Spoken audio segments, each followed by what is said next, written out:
Hi, welcome to Office Hours. I'm Guy Cochran, filling in for Alex Lindsay. He's out of town at the moment, so we are going to have a special show today with some great guests. If you're watching on YouTube, we have some links in the YouTube description. I'll take you over to this Zoom webinar. It's here in the Zoom webinar where the chatinator will be adding in links to Mukana. What's Mukana? Mukana is our chat. That we can vote up questions, so it's a little different than the normal Zoom chat. So here in Mukana, we can upvote and downvote. So this is a unique show where you ask the questions. Your questions drive the show. You are the producers of the show. So in this show, it's really unique where you guys are actually making it so that at the beginning of the show, we'll spend more time on these questions that have been upvoted. So at the end of if the questions have been downvoted, we'll probably spend very little time on them. And we depend on you to ask those questions.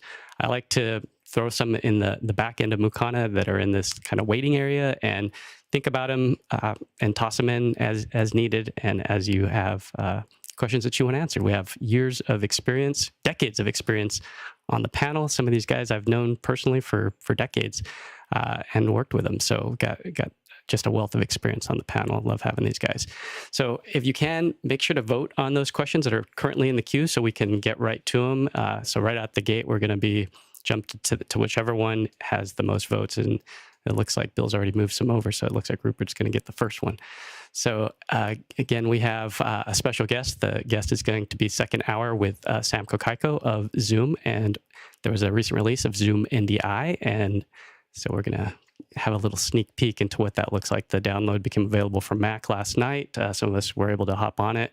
I'm not sure if the PC version got released this morning. We'll find out pretty quick. If somebody wants to let us know in the chat if it's out in the wild yet or if it's still camping. So, all right, we'll go ahead and get started with the first question. Bill will be reading the questions today. Bill, take it away. Thank you, Guy. Let's dive into the first one. Comes from Rupert McRae here on the panel from Dallas, Texas. And Rupert says, according to a report by EPOS or EPOS regarding remote work, 88% of business leaders believe bad audio caused their company issues in the last 12 months. Over half also believe good audio would help prevent work stress. So why is the change to people learning to do better audio through these Zoom meetings and so forth taking so long? Because people don't realize how bad they sound. We need to play it back to them. Jason, you got an answer to that one? It's exactly as simple as it sounds. It's all about money. You know, people don't know how to allocate money. People don't want to be blamed if it's not, if it's not the right gear that they're recommending. And at the end of the day, pandemic tended to make things a little bit more complicated. So, yeah, it's that simple, I think. Leo? I think there's a natural assumption that the reason why it sounds so bad is the platform that they're using and everything that they're setting up. So they don't realize it's actually down to their own end. And secondly, majority of business leaders, they need an external person to tell them, not an internal, not a member of staff. That's why consultants are there. They don't believe anything until the consultant tells them this is where the problem lies. And it's going to need that, and it's going to need, even when you sit there and you watch TV and people are using AirPods on live TV and are sounding rubbish, and people assuming that is what it sounds like from being at home. Yeah, I know there's a lot of psychology to this, and I know Hasmik's not raising his hand, but he has to deal with the psychology end of this. We're going to go to Jonas, then Bill, and then Hasmik's going to gather his thoughts and raise his hand. I think, at least in Germany, it had also a lot of to do and how it was perceived. It was not perceived as something that will stay. It started with, oh yeah, we have to go to home office for 1 week. Oh, it's now 2 weeks longer. Now it's 3 weeks longer. I think if you would have said to people, you will work from home for the next 1.5 years, people would have, oh yeah, I don't want to listen to that bad audio. But it was just like, oh yeah, we have to go through this. It's hard right now. It's like for the next week, for the next 2, and then it just never ended. Yeah, go ahead, Bill. I think there's also a small historic component to it, because we started with telephones really as the first mass communications between people as we moved out of the telegraph era. And, that wasn't high frequency, high bandwidth. It was optimized for voice. So people got used to not hearing full spectrum sound. And I think it's always been the stepchild, particularly when video became so popular and we're able to do these international and global instantaneous real-time camera things. People spent all their time working on getting picture because it was so much more difficult. And I think they left audio as a second-class citizen, which is sad, because truly that carries most of the information in these interactions. What I'm saying is much more important than what I look like this morning, and I think that's generally the case for all of these. Yeah, and I think that Alex had a little Twitter fest with this one as far as Zoom fatigue. So it's interesting to hear when people say I'm tired of Zoom as to why this is occurring. Charles, go ahead and take it, and then hopefully I think I saw Hasmik raise his hand. We'll get over. Yeah, from my experience dealing with networks is exactly what you said, Guy. There's a lot of psychology because people don't know how bad they sound. And we've done some experiments. We'll send them the recording afterwards, and they get highly upset. And it seems that we found for them, that's the devil they know instead of the devil that they don't know. And they don't know the technology. So they're afraid to make any changes because it's outside of their knowledge base or their, So that's what we've had to do, just simply showing them how they're coming across to their colleagues, to the world, and slowly getting them to know that it's okay to make the changes to make themselves better. But it's been a struggle. And even when people do know that they sound bad, at times they don't want to make the change. Hasmik, you ready? Come on, buddy. I can speak from a South African perspective. I think most folks are caught in a kind of time warp. They're still harking for normalcy. So they still haven't accepted the fact that this is going to be part of normal. So I'm astounded at the number of leadership that appear on TV, how poorly they dressed for the virtual meeting. Forget the sound, everything else is very bad. And most corporate executives also look just as bad. And trying to intervene, you have tremendous resistance or just, wow, I'm okay. There's just this mental total rejection of the fact that they have to make an effort to look good and sound good. So, it's a year now and they still haven't accepted the fact that this is the mode of communications now. Thank you. Courtney. I think because of the way that Zoom and a lot of these conferencing programs have to work with echo cancellation and mix minus, nobody hears side tone when they're speaking, so that they can't really hear what they sound like unless they watch the thing later. So they don't know if their mic technique is off, or if they're turning off mic, or they're popping P's. That kind of stuff that they can have control over if they hear side tone, that gets ignored. Also, with something like Zoom, half the time you don't even know which audio device you're transmitting on. So that's another problem. Go ahead, Leland, then Sky. Yeah, Courtney kind of stole half of my glory there. I was going in that direction. And it's also budget, really, what we run into a lot with some of the, when you're talking nonprofits. If you've got corporate entities, that's a different story. But, look at 1,000 CEOs that need a decent microphone at $200 or $300 a pop. That's not a simple line item. So you have to look at it for the cost involved with the size of the company or the organization as well. And a lot of times there's just not enough money there to get them to a pro grade. They could go out and go consumer grade, but then you're not getting a big boost in audio, upgrade. You're just getting the next step. So hopefully in some point people will start focusing their budgets toward the audio and video portion. Sky, then I think back to Hasmik. I think I'm going to go back to the original part of this conversation is attitude, and the concept that we used to have to go into a $100,000 room with somebody that knew how to drive it and that was on staff to drive that, the broadcast, the audio, the video, the lighting. And even if that was only one person, at least the attitude was that person knew how to take care of me as an executive. And now that I have to be the executive making these decisions, making the corporate, conversations with, negotiations with other companies and partnerships. And I'm also supposed to be a camera person and an audio person and a lighting person and an internet person. That's a lot to ask. And so consequently, it's a, I think I heard the word shut down. It's like, I don't have the brain space, because my business is my business, not being a video production person or a video actor person or a video producer person. So again, that we've shoved 120 people into the responsibility of that camera and this microphone, that's a lot to ask people. So I get, that's what I'm just, Well said. it's not that we don't Skyward. want to look good. Maybe how do we help people look good? Maybe that's the question. Well said. Hasmic, then Leo. Yeah, I think the recent medical event experience was quite interesting. And I think to Roscoe's point, we are a walking reflection mirror. So unless we speak out and give people feedback, they really don't understand how good or bad they sound. So out of 55 doctors, I managed to do a pre-orientation discussion with them, about 45 of them. And it was very interesting. During the meeting, folks started commenting on Discord, I'm so glad I had that orientation because I had put on my headset mic from my phone and the mic was nearer to my mouth. All the things I went through with them, I sounded really good. But wow, so-and-so from that area, I just couldn't hear what they were saying. So I think we are the promoters of raising awareness. And so we need more and more evangelists and we need to communicate more and more.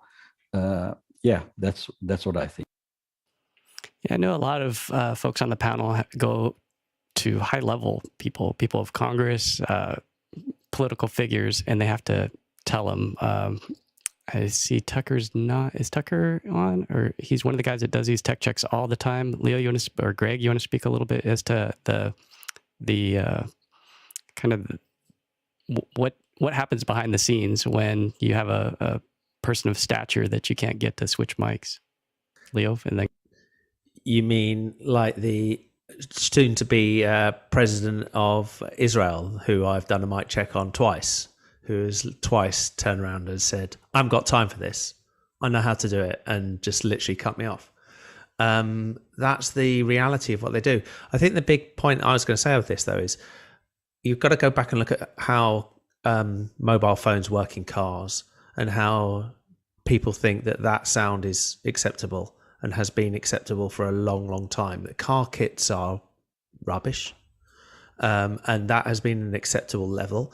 And also you look at the quality of the microphones on virtually every single Bluetooth enabled system, including headphones, etc. It's just rubbish. They spend all the money on what you can hear and not on what you sound like.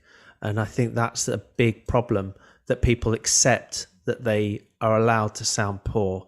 And until people, and also I think there's one last thing I would say is the short-term memory of sound is very short, so you literally can't remember what you sounded like 5 minutes ago. So I don't think people actually realize how bad they sound and they don't hear it back, as others were saying. All right, Greg, if you can, and then we'll move along. Or Greg, what do you think?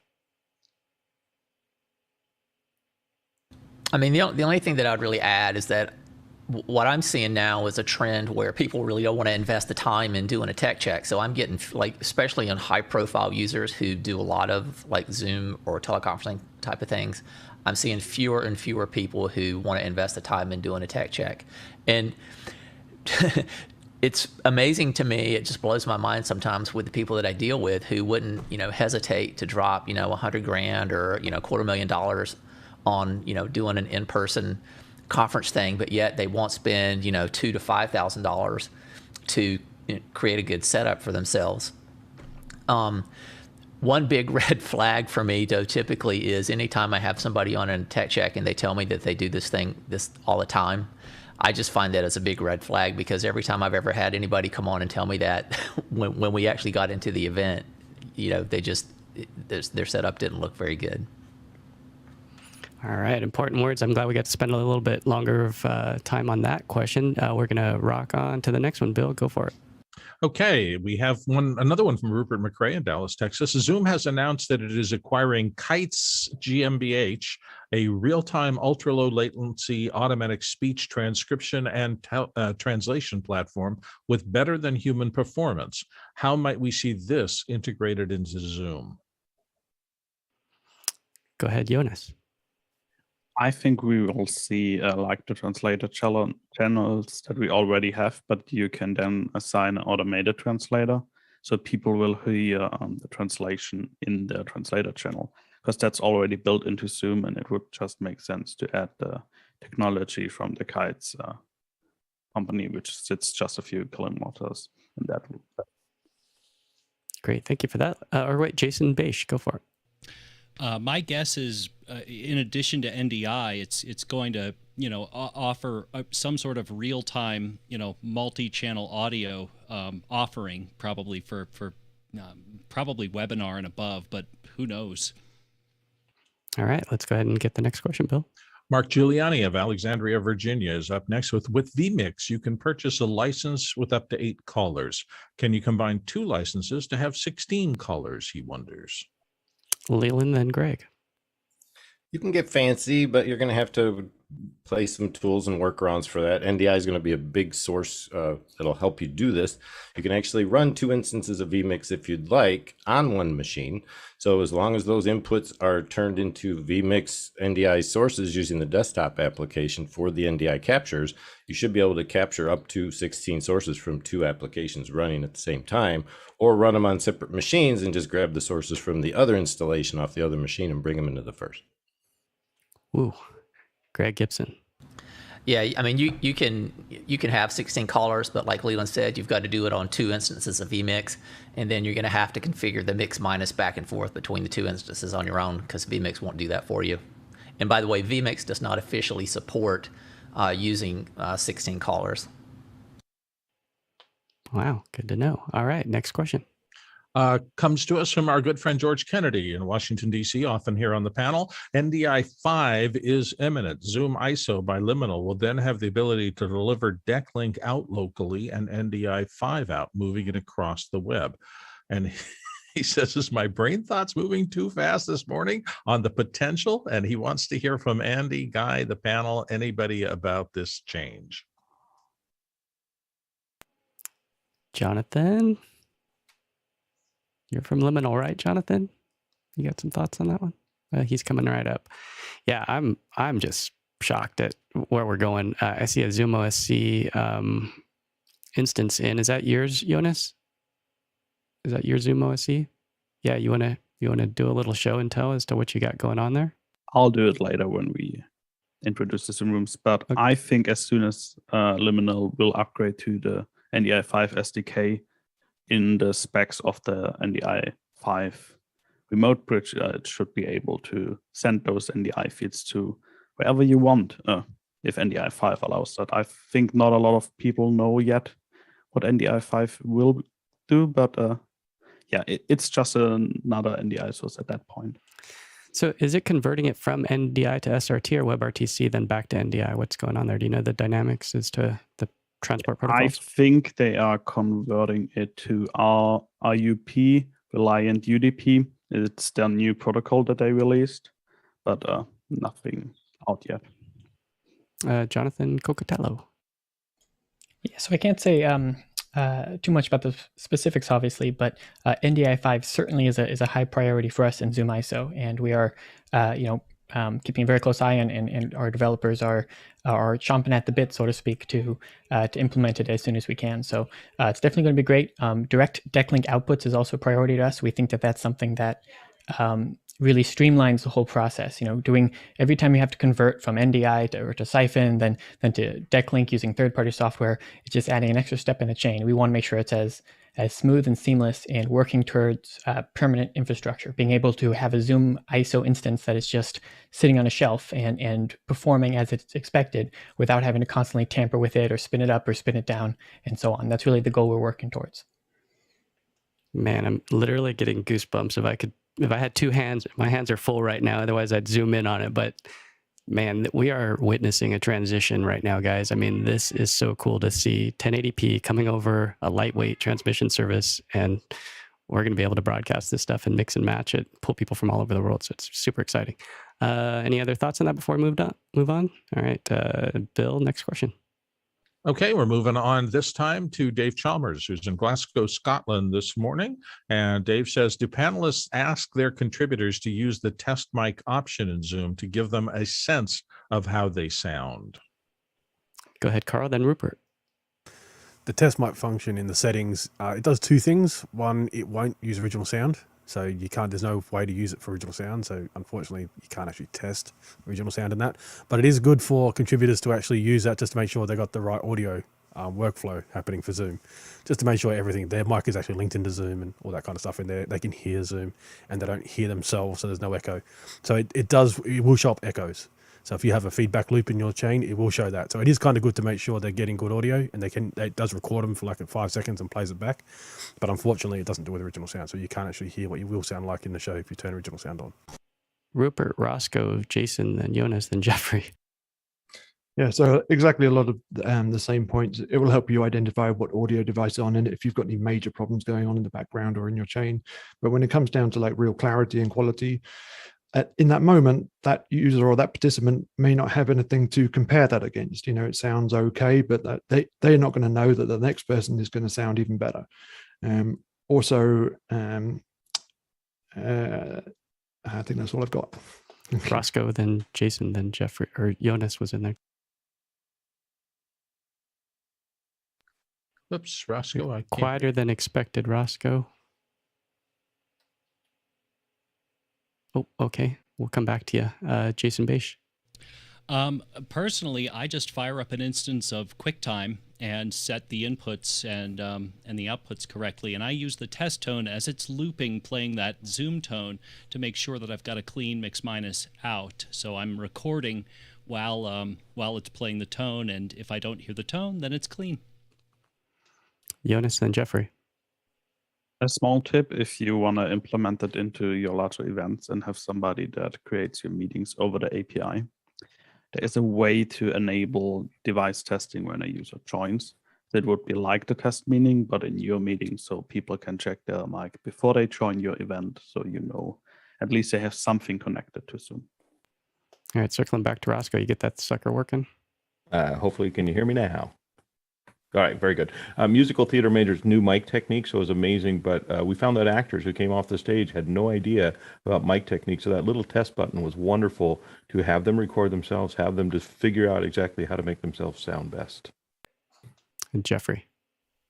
That's the one thing that I'm going to miss about Skype when it goes away is that test mic feature, because the bigger problem is if you're already in the Zoom call, then the Zoom call you'll be hearing what they're saying, what's being said in the Zoom call, as well as while you're testing it, and that can get a little bit confusing. All right, 38 minutes to the top of the hour. If you guys can vote up those questions, because we're probably not going to get to all of them, so we are going to have a hard start at 8. So vote them up, and the ones that are at the bottom, we're not going to get to. So next question, Bill. Baiju Gadia here in the panel from India says, what's the best way to deliver a video file with multiple language tracks? The best options for an intermediate HQ and also for final delivery to a consumer who can then select the language. Carl, then Jason. So this kind of depends on what video software they're going to use to play back on. So VLC would be quite good because VLC just lets you select audio tracks. You can encode as many audio tracks as you'd like using something like Handbrake. You can just add in audio tracks as far as language, and you can actually title them as language as well. But the player at the end, so it's the customer's player that will determine what format you can use. Sorry, I had a little dropout there. Back to Baiju. Oops, mute. Yep. Okay. Can you guys hear me now? Yeah. So Carl, I agree with that. This came up in a discussion when we were talking about streaming multi-language tracks like embedding STS and stuff. So we came up, what's the one step backwards about if you need to send somebody a file with multiple tracks, what's the lowest common denominator? And also which is a good high quality, just keep with you, which you can use for delivery later on or to convert to something else. MPEG 4, H.264, using something like Handbrake, maybe compressor can do it as well, and you can put in as many audio tracks as you like, and they just get sidecard into the wrapper, the MPEG-4 wrapper. And then in VLC, you can just go to audio, language, and you can actually select the language. And in Handbrake, for instance, you can actually title the track as a language track and, put it at what language it is. Alrighty, anyone want to add on to that? Let's see, Jason Beish. Handbrake works really well. I will actually do one output in compressor and then use Handbrake for all the rest of it. So the multi-language track goes through Handbrake, and that way I get to use the system that I'm used to for the video encoding, and then everything else just gets tracked right in. Alrighty, next question. Rupert McRae is up next from Dallas, Texas. And Rupert says the Wireless Internet Service Providers Association has over 1,000 members serving 7 million customers with fixed wireless internet. But Starlink will have continuous global satellite coverage by September. Is this a threat or healthy competition, he wonders? Go ahead, Carl. As far as wireless like satellite internet, by the middle of the decade, there will be no competition. And by the end of the decade, SpaceX with Starlink will be the largest private company in the world. Wow. That's intense. That's wow. Okay. Man, you just rocked my world. Rupert, you want to try to take the words out of my mouth? Because that's a Well, I just asked the question because I've always kept an eye on the wireless ISP market and wondered one day whether I may go that route, and I'm just thinking about it now. It's like, wow, they're just going to get wiped out by Starlink. Jason Beish and Jesse Schwartz. I would say it's both a threat and what was the other one? And a healthy piece of competition, at least in the short run. In the long run, I agree. If we can do it with some sort of reliability and scale, I hope it truly takes off. The only really for as far as wireless, the only real competition that I'm aware of is something like Motorola's Canopy technology, which is point-to-point based terrestrial wireless. Jesse Schwartz and Leland. Healthy competition. I just found out this morning about Starlink because where I live, there's only Spectrum. And during major events like a Super Bowl, Spectrum doesn't allocate enough bandwidth and the resolution is terrible or it just drops. So I think things like Starlink are really going to make Spectrum and others up their game because so far they haven't had to. Go ahead. And I think, Guy, a lot of it comes down to use case and where you're located, because if you consider point-to-point versus satellite versus Wi-Fi versus 5G versus Li-Wi, which is another light-based type of Wi-Fi that's being manipulated in some areas, it's really a matter of how's it going to perform. Are you going to get, we see 5G coming out already, not under the performance guise that it was purported to be. We're not seeing the numbers they promised us when 5G was, overrated at the beginning. So is the same being done with, Starlink? Is it being a little overrated for what it's going to perform at? We're only going to be able to find out when it fires up. Bill, 12 and a half seconds. Do it quicker than that. I'm thinking about cellular hops as opposed to satellite hops. Look at what's happening with AirTags, project that into a wireless mesh network done with all these billions of phones around the world. That could be competition eventually. Rupert, wrap it up. Just to say that Starlink and services like its satellite are obviously going to cover the self-driving car market. And so, every self-driving car is going to need continuous instant internet access at any point on the globe. Starlink are obviously going to be able to deliver that. That deserves a Carl retort. Go for it, Carl. So it's just not a retort. Just remember that I understand like Google Fiber exists in the United States, but the United States is a very small part of the world. Starlink covers the world equally for everyone. So everyone gets the same speed no matter where they are on the planet. All righty, that was cool. Next question. Moves to TJ Asher here on the panel. Can someone recommend a good set of tutorials for getting started in Apple's Motion app? Carl, then Jason Beish. So I'll go straight for Ripple Training. So Ripple Training, they actually have a special on at the moment as well. So they have probably about half a dozen courses, but they've got a bundle pack here for $199 at the moment from Ripple Training. And these guys have been in Office House before, so they're excellent as far as their training. Jason Beish, then Bill Davis. Yeah, Ripple Training is impossible to beat, but I'm going to follow up with lynda.com. It's less expensive and way more diverse, but it's not nearly as focused. So yeah, Ripple Training +1. Bill. Well, Steve and Mark are good friends of mine, but I still think they have the class of that's Ripple training, the class of the training things. I will say that be wary of Motion is this weird program. I think that is the most software capability for $49 that you can find anywhere on the planet. You treat this thing because it's so inexpensive, like a simple little program. It is not. Particularly people coming from After Effects who want to work in Motion. It's a different thought process. You're going to be dismissive at first because it doesn't do some, but the things that it does so brilliantly and so rapidly, and it is targeted at things that are so useful that if you can add Motion to your tool set, you will have an incredibly powerful tool for creating and deploying motion graphics going forward. It's an incredible program. Ken Jordan. Yeah, and just don't forget our own Alex 4D Golder, who is a motion master. So yeah, any tips and stuff on motion? You know, the work he did on Man in the Kitchen was really impressive. So yeah, don't forget our own Alex 4D. Leland? I just dropped a link for schoolofmotion.com, which has some free courses to get you started. You can dive into a 10-day animation course for free. So go see. They also have a scholarship application that you can apply for if you're in need of funds. Sky, and then we'll move on.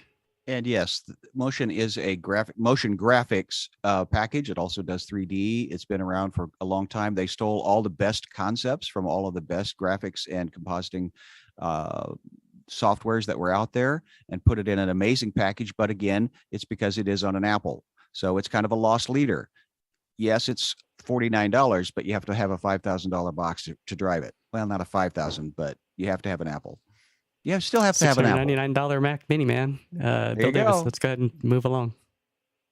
Okay, moving to the next question. Paul Edison Lamb is up next, and he says, I need a consumer solution for reliable Zoom on a laptop while visiting a suburban family home with no internet, only for a few hours a week. LTE Modem, Verizon Jetpack, MoFi. Rupert, and I think somebody's traveling right now. Somebody's on the road who, John Illison maybe is on the road. John, are you traveling today or tomorrow? Actually, I didn't travel. The Amtrak train did not go because of a fire at Calumet Falls. So I'm in Studio B in beautiful Monterey. All righty, Rupert, and then Bill. So before you consider the device, you want to really look at what network you're going to put it on, what cell network. So for that location, you can check the coverage maps of the providers, or if you know people there, ask them where they get good service or what networks you're using. If it's going to be temporary, then you'll be able to get probably a prepaid SIM for that network, but make sure it is a data SIM and not a voice SIM, and that'll be able to you'll be able to put on there the amount of data you need for a device. Stay away from the USB stick modems because that's going to limit you to only receiving a signal to where your laptop's going to be. You could get a Wi-Fi hotspot that'll enable you to put it somewhere else in the house, maybe receive a signal and connect via Wi-Fi. But the best, I guess, option would be to get a hotspot that actually has an Ethernet connection and then take an Ethernet cable. So you can put that somewhere in the house that gets a good cell signal and then run your Ethernet to wherever your laptop's going to be. Awesome. And I just wanted to congratulate the producers, man. You guys are killing it with the questions. Thank you for stepping up. So Beju, and then over to Bill. So I just came across this in my feed today. So if you're in the US, T-Mobile is offering a test drive option. So if you have a phone with eSIM, you can get a 30-day free trial for 30 gigs or 30 days. And you just have it as an extra SIM on your phone for newer iPhones. So you could just get that as an add-on if you don't already have T-Mobile coverage, or you can use that as an additional connection. So just wanted to drop that in this. I'll drop that the link. Bill Davis and Jason Beige. And I don't know if you're, excuse me, if you're in the Apple or the other ecosystem, but in Apple, I do bonding with my cellular phone, my iPhone from my laptop all the time, and it has a pretty fast connection. I'm surprised at the data speeds I get without buying anything extra. So I don't need any extra modems or any extra connections. I literally just point my laptop at my phone and it connects and works. Jason, take it home. One tiny little tweak to that, I would say directly plug in your iPhone, turn off Wi-Fi completely, and then go into set service order, at least on a Mac, and put the iPhone all the way at the top and, just basically disable everything else. And I think you'll be impressed by the results. I agree with Bill. All right, next question, Bill. Moving on, we are next up to Rupert McRae, who's back with another question. And Rupert says, there have sometimes been movies publicized as entirely shot on iPhone. Do you think we will ever see a broadcast TV show or event publicized as produced entirely via Zoom for publicity's sake? Roscoe Jones, Jason Bache, Charles, I don't know if that was a wave or if that was... Yeah, I don't think so. We'll need a lot more camera angles, and yeah, there's so much that I would think network TV. But as network TV spirals down or ages out, as the case may be, they may be getting desperate for how to produce stuff. So we'll see, but I don't think so. Jason, then Ken Jordan. I have a feeling during the pandemic there were many shows that were actually shot with ISO recording, and Zoom was, the intermix as, people were in different places and then they all submitted their recording. So as far as for publicity's sake, I'd say probably not. And as far as in practicum, I bet it's already happened. Ken and then Charles Klein. Well, the two shows I enjoy most are entirely on Zoom. I mean, it's Office Hours and Mad in the Kitchen. Right on. Charles Klein, then Sky Gleason. And actually, to second what Ken said, we might have to rethink the definition of broadcast TV show, since our society is slowly moving away from traditional broadcast, and the younger generations don't think of consuming content the way that the older generations do. So for us, that we're doing this on Zoom, it's only the beginning of the possibilities that we could do, but I've seen small samples of people trying to do a traditional show on Zoom with multiple cameras and trying to do it on their own. And it's coming along. It's in the infancy stages, but the possibility of what's there, it's incredible. So I think there'll be something to happen there. All right, 10 seconds, or 12 and a half. I think the GoPro is the perfect example of that. We are now seeing that in feature films on major documentaries. And so if story is what you're after and trying to produce, then the tool is irrelevant. Story, and he made it under the wire. Next question. We get from Chalak Miguel Lopez Waterman, our friend. Why in the current office hours show cutting workflow is scraping the attendee producer view not an option? What problems with doing that is he missing? Jonas. I think the problem is 1920 by 1080 monitor. Because how I do it in the cloud is I use a nice DCV to push my monitor to an odd resolution like 1920 by 12,000. And that way I get a almost clean attendee view, because all the recording and all the buttons are just hidden away and I see just the people. Go ahead, Jeffrey Powers. Yeah, and this was, I put this together basically just to counter the fact that we wouldn't have had a YouTube this week if we didn't do this. Yeah, a little bit more time and a little bit better monitors, I probably could do something like Jonas is talking about. So that's on my roadmap. Cool. Well, thank you for doing it in the meantime. And let's move along to the next question. Okay, the next one comes from Mike Beardmore of Reading in the UK. And Mike says, as with the mic audio check bot, quote unquote, he must be talking about the Zoom meters or the mic meters here in the panel. Could we have a network stats bot, maybe similar to speedtest? Jonas? There is something similar that we could access in the dashboard. If you ask Zoom admin on the account, you can see all the panelists and their network problems or characteristics in one view. And if Alex or somebody that is administrator on the 090 account could look at that, it would be as easy as like, oh yeah, that one is wired, that one is Wi-Fi. We have packet loss here because it all is just displayed as a table. Go ahead, Rupert. So speedtest.net actually does have a specific network performance test for video on their mobile platform. I think it's on iOS and Android. So if they're doing it for video, maybe some kind of audio test might come later from them. All righty, and let's move along to the next question, Bill.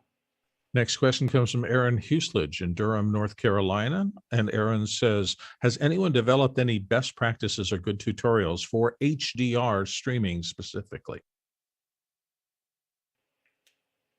Carl and then Charles. Watch your space. So watch us. Office hours will be the place. If it's any place that's going to do it and going to break it down and have multiple second hours on it, it's going to be here, where we're going to be willing to give it out free of charge and let people know and troubleshoot people's settings. There is like a single web page, of course, that YouTube has, HDR streaming. You can go check it out, but it's pretty basic. It doesn't tell you all the fine detail settings you have to do. You have to understand how HDR works as far as getting the color right and getting your gamma right and all that kind of stuff. But I think office hours will be the reciprocal for this for quite some time. Charles and Leland and Jonas. I would definitely ask this question once Alex is back here. We're working on some stuff in the back end I can't speak to, but just know what type of HDR you're trying to get to. Are you mastering to 1000 nits? Is it HLG? Is it HDR10? What part of the world? I'm just a colorist, but I know there's a lot of people behind the scenes that are making sure things are getting out properly, and it's a massive endeavor. So just keep that in mind. But definitely stick around. We'll be having some answers for you in the coming months. Leland and Jonas. Yeah, it's a little tough to really keep up on anything that's going to 4K streaming right now, because it is kind of a very small niche that requires very high-end equipment and a lot of bandwidth and a lot of storage space. So if you're ready to go there, there's a small complete guide to watching things in 4K that I'll drop from Cord Cutters. Other than that, it's going to be something that is going to be built up over time because no one has really set the standard yet. Go ahead, Jonas.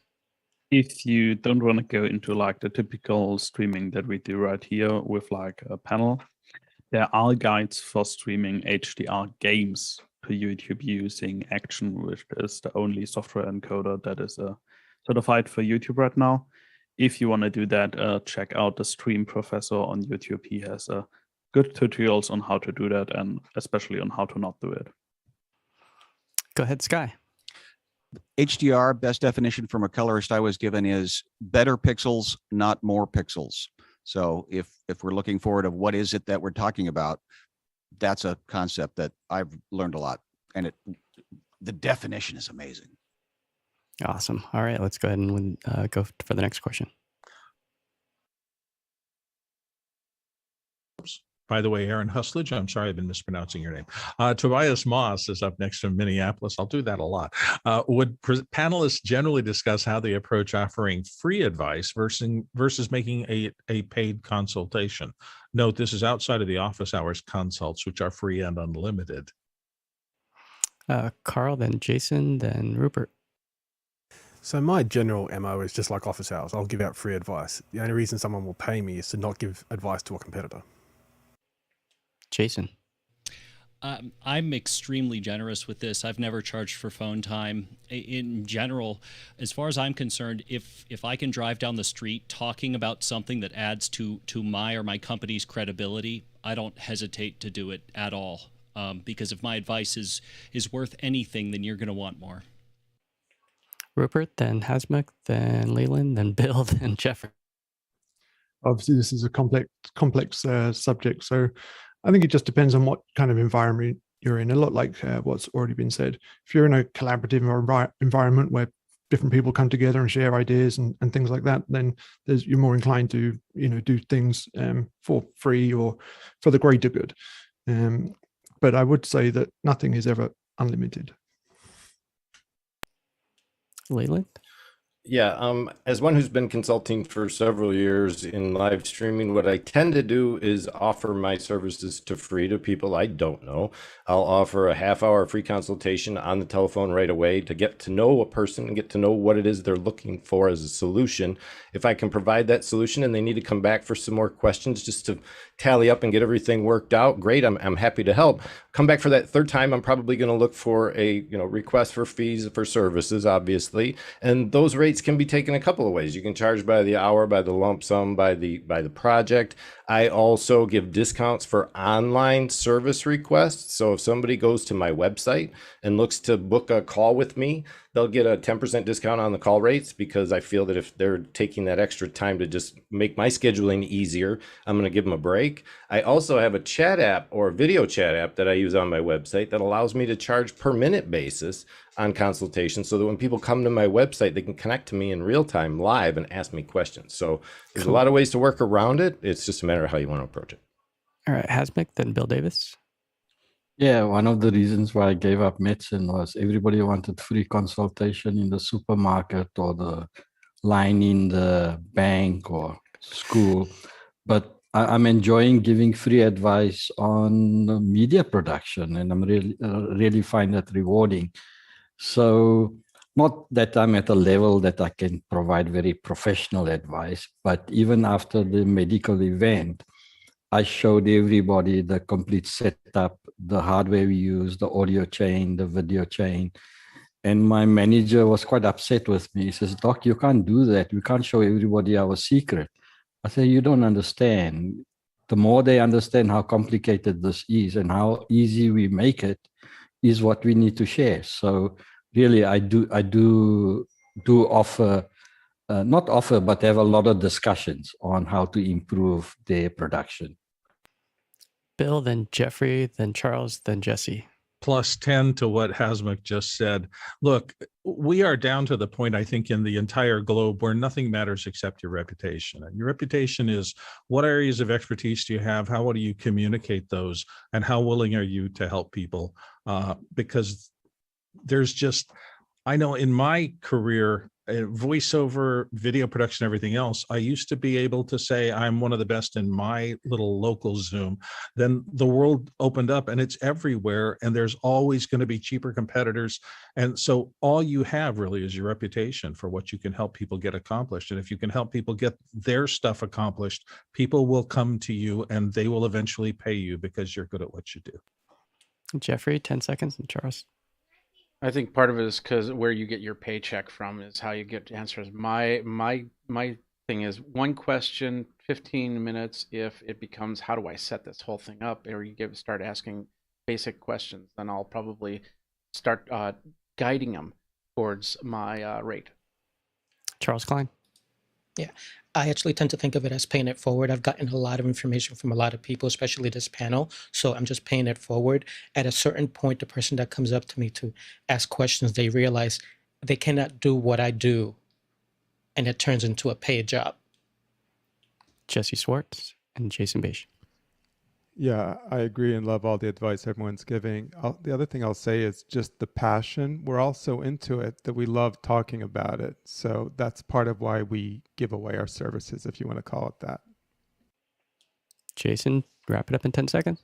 In my experience, people are actually very rational. And if I say, as long as you don't treat me like Google, I'm happy to answer your questions, it almost always works. And by the way, Hasmik, I've got a rash. If you could just, take a quick look over Zoom. Sorry. All right, Greg.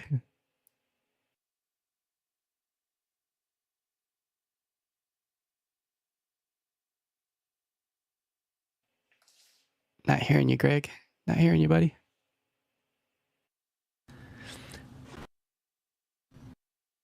My spacebar's not working for some reason. No, I was just going to say really quickly, nobody's ever actually offered to pay me for consulting, but I've had a few people write me and ask me if they could pick my brain. Please don't ask to pick my brain. It just sounds really, really painful to me and unpleasant.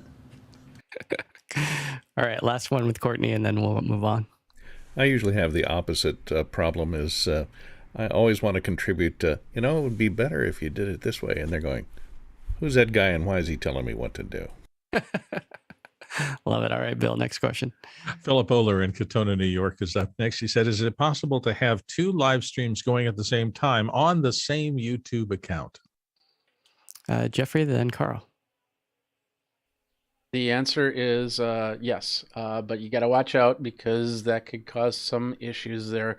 Best case scenario is in like a Zoom situation. I could actually, and I've been thinking about this, actually have the gallery view on one and then the single view on the other.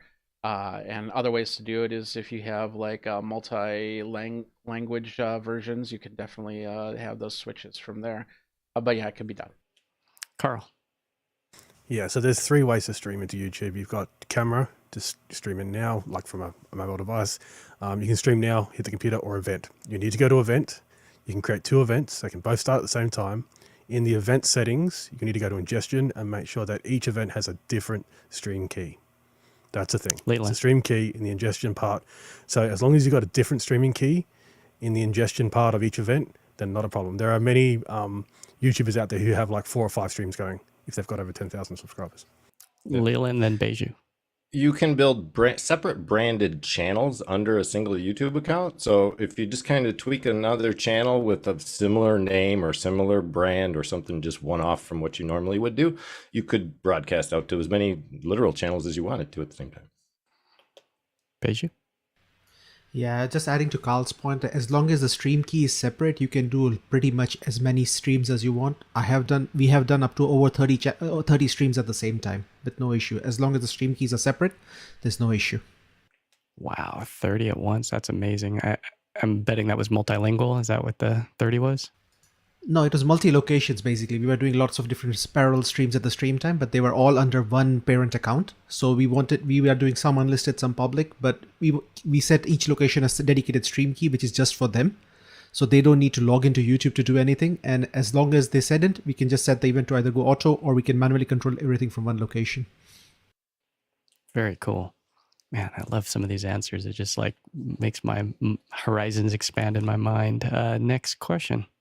David Brady in New York is up next. And David says, when using a 3-up portrait crop, is there a way to send a reticle view of the speaker's desired position back to them to aid them in framing rather than using a portrait-oriented monitor on their side? Jeff Keithley, then Carl, then Jason. We just send them back a multi-view, and we also have some overlays that we create as downstream keys that we throw up on over that multi-view. So it's just the surroundings, like put yourself in this little space. And we've been doing that for years since NewTek debuted the virtual sets. It was something that came along with their stuff. Carl, then Jason, then Rupert.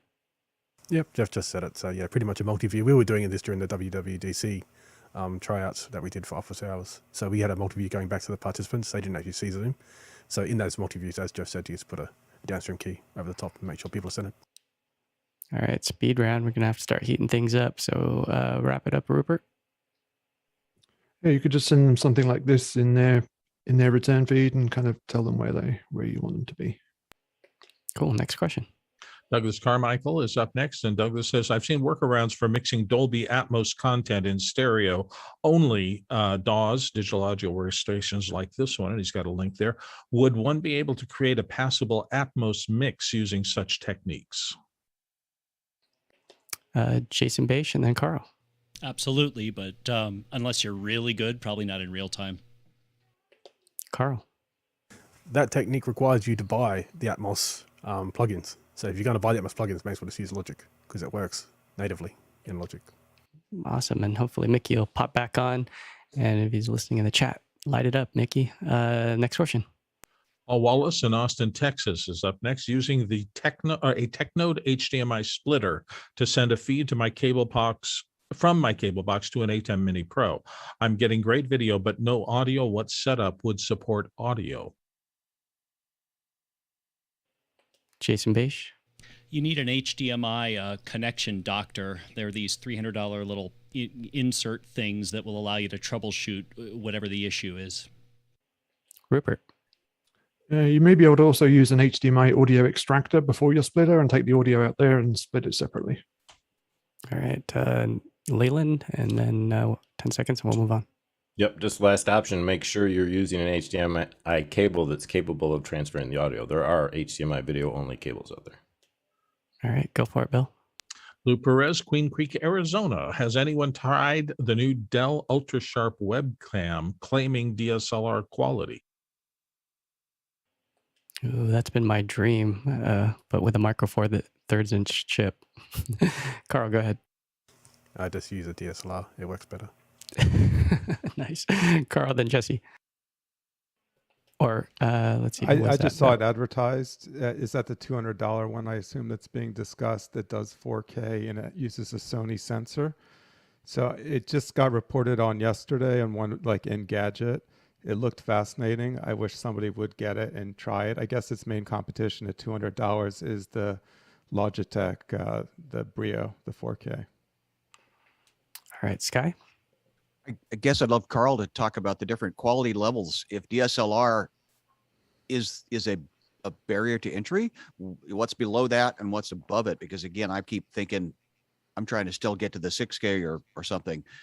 But if DSLR, anyway, I'd love to hear somebody's, what is the quality level of that you're talking about? So just quickly, DSLR essentially is large sensor.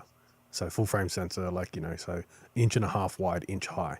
That's something you can't fit in a webcam nowhere pretty much. Sony has 1 inch sensors. They're quite large. So they're Super 16 size film, that kind of size. But you get bokeh very easily. You get very low light capabilities, which is what people are getting with the 6K as well. But these are even larger than the 6K camera. The other thing that you'll get with a DSLR is control. So that's another thing. I'm more interested in what Apple's doing with the iMac, because it's now using a HD sensor inside the actual computer, but they're also using the image signal processor from the iPhone. Now that's in there. So that's actually something I'm interested in is the iMac with the new camera and the new image signal processor in the M1. Because you've got a perfect example of bokeh, do we have time to? We're gonna move on. Jesse, 10 seconds, then we're gonna move on. Jesse, you're muted. Is that better? Yeah. Okay. So between a DSLR, which currently I'm using the Blackmagic 6K, where you can see I can get some nice background blur. Before I had something that would be a middle step. This is a 1 inch sensor Sony. It gets some background blur, but as Carl has said, doesn't have as many controls. So it kind of does what it does. But you could buy something like this for $500. The Sony A6000 series is probably where I'd go. I think that sensor might be micro 4/3, and then you need just like a $100 capture dongle. All right, let's move on to the next question. Jeff Keithley, who has snuck into the panel, hi Jeff, says, anyone else see the debut of the VVCR Virtual Video Control Room from LiveX, and if so, any thoughts? You want to share some thoughts, Jeff? It'd be best if I don't. I wanted to see what other people. I had thought about it. I mean, it's an interesting concept, but it's right up your alley, Jeff. Like, it what is. Do you think? It is, but I have reasons I can't say anything. From the 1.5-minute thing that I watched yesterday, which wasn't the full, it looks like switching in the cloud with graphics, remote people working primarily on things SRT together. integration and stuff. I mean, do people feel like there's still a need for it as a platform? Because so many of us have, maybe not me myself, but so many people have moved to using vMix in the cloud and stuff. They are still just using vMix in the cloud when it comes to the production side. So I was just wondering if it's really relevant to have a platform anymore, or there's still plenty of opportunities out there, and if this is something that the rest of the panel had ran across or not.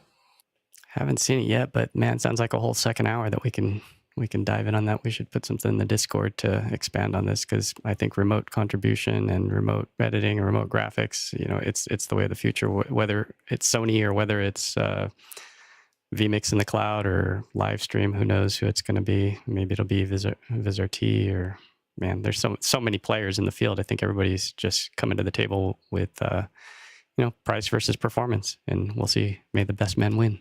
And I'm excited for the second hour, which is coming up in 2 minutes. We're going to wrap up a couple questions, and then we're going to move along. Douglas Carmichael's questions up next. Bill? Says, has anyone used 3D printing as part of their workflow to solve a specific problem? And what 3D printer would you recommend for someone new to the area? Roscoe Jones.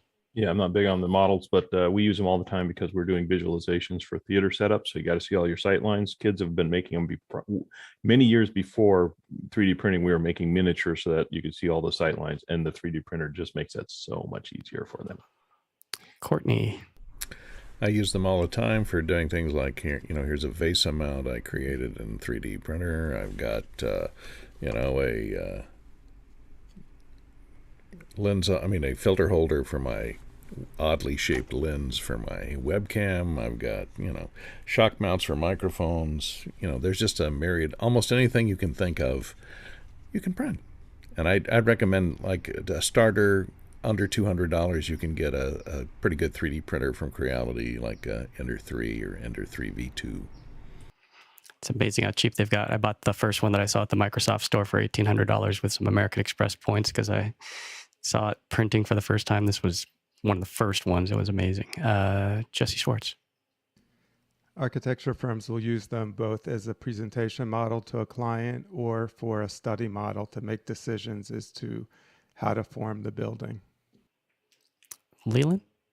I just wanted to ask those who do use 3D printing. I know Colin does a lot of 3D printing and I see him use it a lot, but is it cost effective? Are you guys spending tons of money to build parts? Or, I'm not familiar with the material costs involved with 3D printing. Is it a high-end thing to get involved in? Not at the miniature level. It's very inexpensive.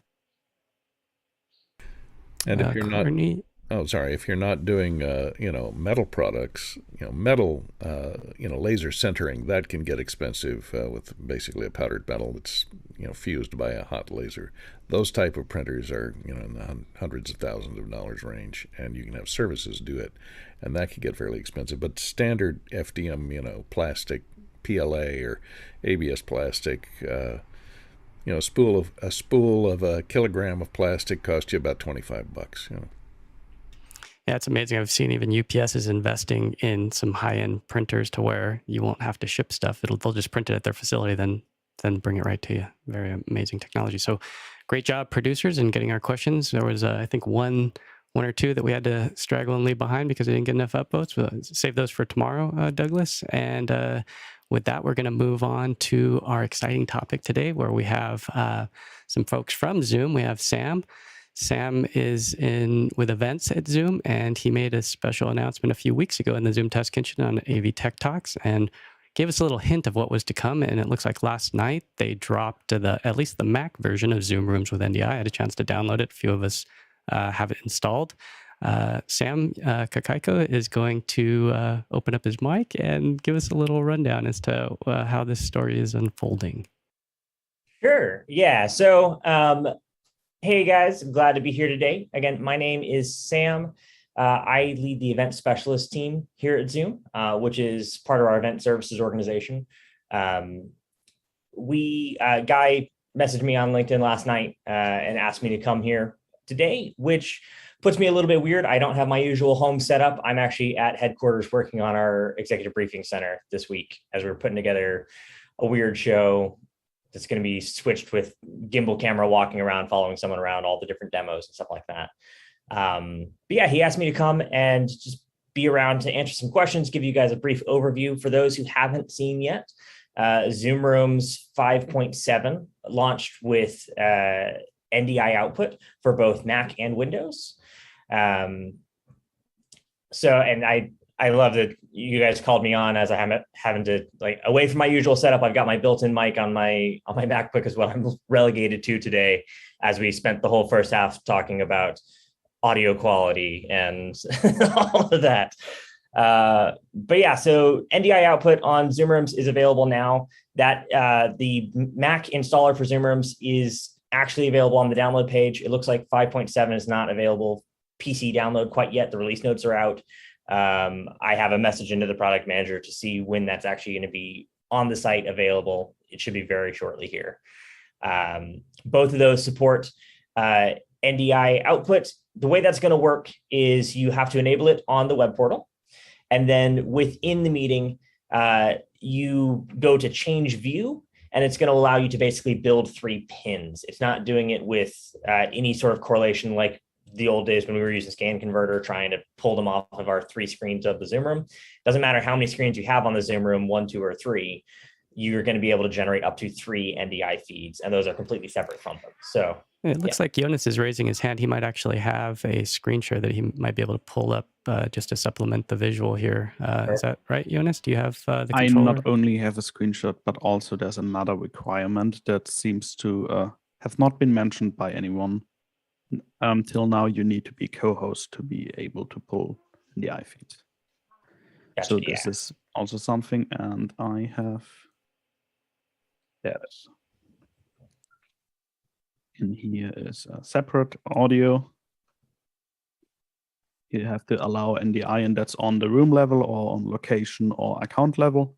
And then you also can enable to have separate audio on this 3 NDIs. Yep. And the separate audio is really kind of one of the biggest things about it. You've always, like, you could always get a screen, put somebody on it, scan, convert, turn that into NDI, or take it HDMI, sure, whatever you want. But now the NDI output is completely clean. There are no visual bugs on it. There's no UI on it at all. You don't have the recording icon in the top left, or the mute icon, any of those things, the people count icon, all the things that Zoom Rooms has UI on it. So it's going to be a completely clean feed. And then with that separate audio checkbox, I actually was pretty sure that wasn't going to make it into the release on this first one, because there was a web release that needed to allow it.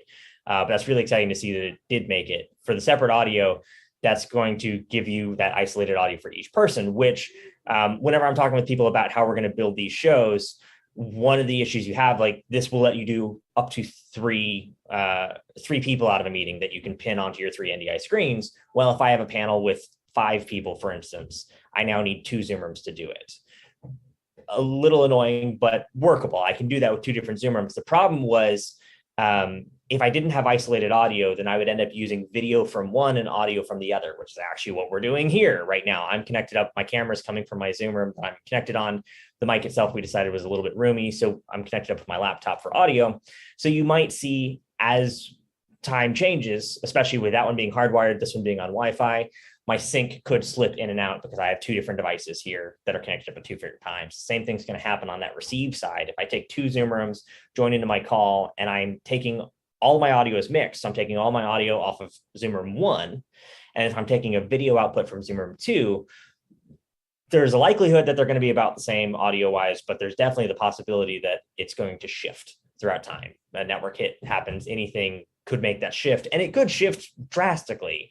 Isolated audio, in addition to the fact that it's isolated audio, now you can mix and give all of that control back to the audio operator. Even ignoring that, though, you're able to keep your audio sources linked to your video sources as they are if you have to split it across machines to get multiple out. As far as what you can pin onto those 3 NDI sources, you can either have them live as the active speaker, you can pin a specific screen share. Once the screen share is started, you can put it there, or you can put individual participants there once they go. You cannot put gallery view onto NDI. Gallery view can only show up as one of your Zoom Room screens, so you would have to take that HDMI if you wanted that built from Zoom, if you're using the Zoom native gallery view. Because you're not doing... Just to interrupt you for a second there, Sam, I was able on the Mac Mini to pull just NDI scan converter and get 5. So 3 pins, just as we were talking, and then the 2 of the active speaker and gallery view via scan converter. Now on my Mac Mini, it came across as one giant 3840 by 1920 one input. So in vMix, I can slice those out, but it was interesting to see that that's how it came across on the Mac Mini. It might be just the way I have my monitor set up with the spanning, because I can move my cursor between the 2 monitors. But it's interesting that you can pull 5, and so you don't need to go to HDMI. Right. Well, you could actually pull 6 then, because you could do up to triple display on the Zoom Room itself. So you can do 6. Just remember that your 3 that are the Zoom Room screens that you're scan converting are going to have the UI, the elements that are on that's there. What I'm seeing. Yeah. And that would be a way to get the gallery view out, though. If you do need that, if you're not going complete ISOs on every single person, you want to just I got 12 people in here, or a big call like this. Sometimes I just want to switch to the gallery view instead of having to build that out of individual sources. It's silly. And so behind the scenes, can you tell us about the demand over the last year of requests for NDI? I mean, it's been huge. I've been talking about it for well before pandemic. We've been looking at it. It just, as the pandemic hit, we got the surge of customer demand that was able to push it over the top and get it prioritized as a feature to come out. So is there anybody specifically that you might be able to say, hey, here's a great use case that we're already going to have somebody out the gate up and running? Any shows or any use case you don't have to give out names of customers, but is there any like CNN type, we're pulling in 3 people? Yeah. So, I mean, I've definitely talked to many broadcast stations about it. A lot of them are in the beta program now. And now that it's launching, that's probably what I'm going to be spending next week doing, is talking to their tech teams as they integrate it. Because we were talking to lots of the different big broadcasters going back about how are we going, especially right when pandemic hit, how are we going to pivot? How are we going to do these interviews via Zoom? What's the best way to get our quality out, either live or pre-recorded? And if we're doing live, NDI is at the heart of that workflow. And then I originally noticed the bird dog converters in some of the Zoom rooms diagrams back in April of last year. And so for traditional conference rooms and infrastructure, are you seeing a lot of demand on that front too, being able to route NDI around through a college or a house of worship or something along those lines? Yeah. So, I mean, the first place, before running the event specialist team, I was on the AV design team for Zoom rooms. And so it was actually a lot of me and Ty Buell, who was working on there as well, working on getting the Bird Dog Minis into those. And the reason just being that it is a network-based infrastructure. It's not this point-to-point traditional extenders. So when we're doing these large, particularly the large divisible spaces, large all-hand spaces, you've got displays all over the place. You're not running HDMI cables to them. You're doing it over like HDBaseT extenders or something. Doing it with the minis allows us to have a star-based topology instead of having to go point to point. So it can change our cabling, and how we do that changes who can do the cabling, because now we can just have a low voltage contractor do it all. And then particularly for the divisible spaces, it allows us to, we actually worked with Bird Dog to get their API controls. So, and actually this is going to be the next thing you want to talk about is room controls. With room controls, which is built into Zoom rooms, I can have my divisible space and I can make a button that says combine or divide. And when I use those buttons, it can send TCP UDP commands. I think it's actually TCP is how they're working it, to those Bird Dog Minis and tell them to repatch their inputs. So now all my displays around the room patch to computer A, or split in this half are patched to computer A, this half are patched to computer B, so I can split it back to my 2 Zoom rooms or combine it. That's awesome. And back in the day, I was listening to the Zoom Test Kitchen, and you had mentioned that you were in the conference room space. Is there other ways that people are using that JSON code to turn on projectors or control other devices? What are you seeing out there in the real world? Yeah. So basically, with Zoom rooms, you have this sort of output control engine. It can send either TCP or UDP messages. If you look, the way to find it on the support site is search for room controls on support.zoom.us. That's going to bring up the article that kind of lists out what it can do. It's relatively rudimentary. There's not a ton of logic control to it, but you can build out buttons that can have stacked controls that they send out. And that can go to like some of the models that you'll see on there are like the global cache boxes, which are little like $100, $200 boxes. They're all PoE, and they give you RS-232 out or IR out or contact closure out. And then those can receive these commands from the Zoom room and be used to do things. So you've got like a traditional old school room. You've got RS-232 going to your projector. You've got a projection screen that has contact closure for its raise and lower. You can put that all onto the Zoom room and set it to give it a rule so that when the meeting starts, drop the screen, bring this out, or when operation hours start, hit that IR blaster and turn your TVs on. When operation hours end, turn your TVs off, turn the lights off, close the shades, anything you want to do there. Fire up the disco ball, all that. We actually, to demo the feature, when we showed it to all the sales team to demo the feature, we built out a system with a wacky waving inflatable arm man that you could control from the Zoom room, and like a belt we gave to the product manager that lit up with a bunch of NeoPixels and stuff that was on a little a Node MCU controlled back from the Zoom room. Wow. So there's just so many more features. Jonas, do you have a presentation that you might be able to, or a demo that you might be able to show a little bit of how this works? So for an upcoming project with Spike, one of the people on the OH Discord, we are working on getting a large panel into vMix and then outputting it again. And the amazing thing that we were able to do now with NDI is that we for one, can give the audio person, because we will end up doing it all in the cloud as soon as the Windows client is available to us. So what we will be able to do is have the audio person mix locally the Zoom audio too, because now we can get the ISO audio, and the audio person was very happy about that. And that is also something that we're working on to give the person more control. What we have in this panel right here is that it's also automatically switching based on ZoomOSC. Jesse, can we get a pin of the one called ZoomOSC?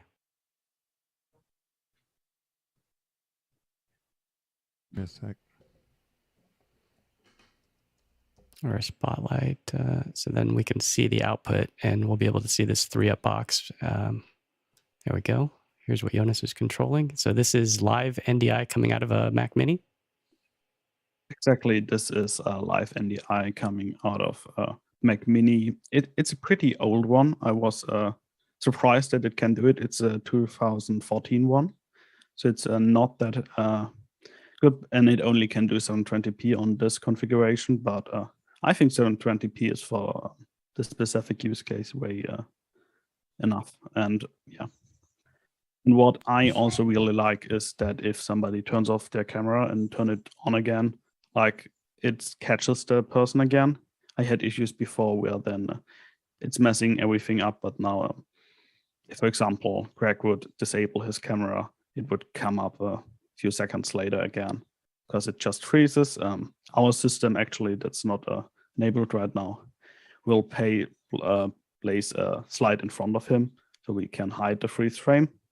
Since ZoomOSC gives us that thing, but now with NDI and ZoomOSC, we can fully automate our panel show. That's so cool. Courtney, you got a question?